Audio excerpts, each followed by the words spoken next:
I am Imal Aswath. I am going to teach for 10th standard. The chapter is real numbers. Prove that root 5 is an irrational number. Root 5 is an irrational number.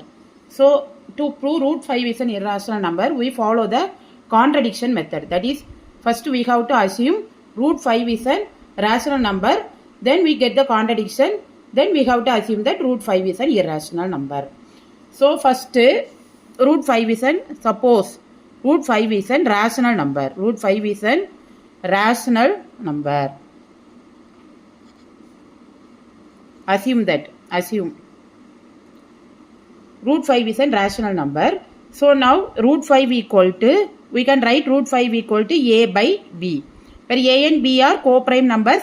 That is HCF is 1. A and b are co-prime numbers. Then there exists a positive integer a and b. That a and b are co-prime. That is HCF of a and b is 1. HCF of a and b is 1. So, HCF of a and b is 1.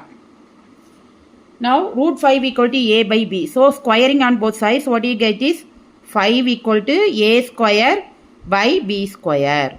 Which implies 5b square equal to a square. 5b square equal to a square.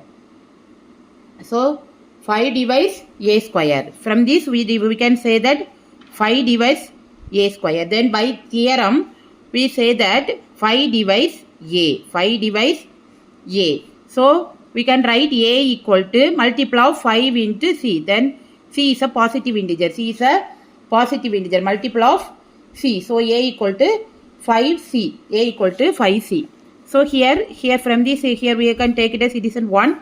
Then, here it is 2. Substitute 2 in 1. What you get as 5b square equal to 25c square. 25c square. So, 5 get cancelled. So, b square equal to 5c square. Now, we can say that b square 5 divides b square. 5 divides b square. 5 divides b square. So, by theorem, 5 divides b square means 5 divides b. So, now we get a contradiction that here 5 is a common number for a and b. But what we assume that a and b are HCF of a and b is 1. Therefore, we get the contradiction. Therefore, root 5 is an irrational number. We get a contradiction. Therefore, root 5 is an irrational number. So, we are using the contradiction method. Thanks for watching.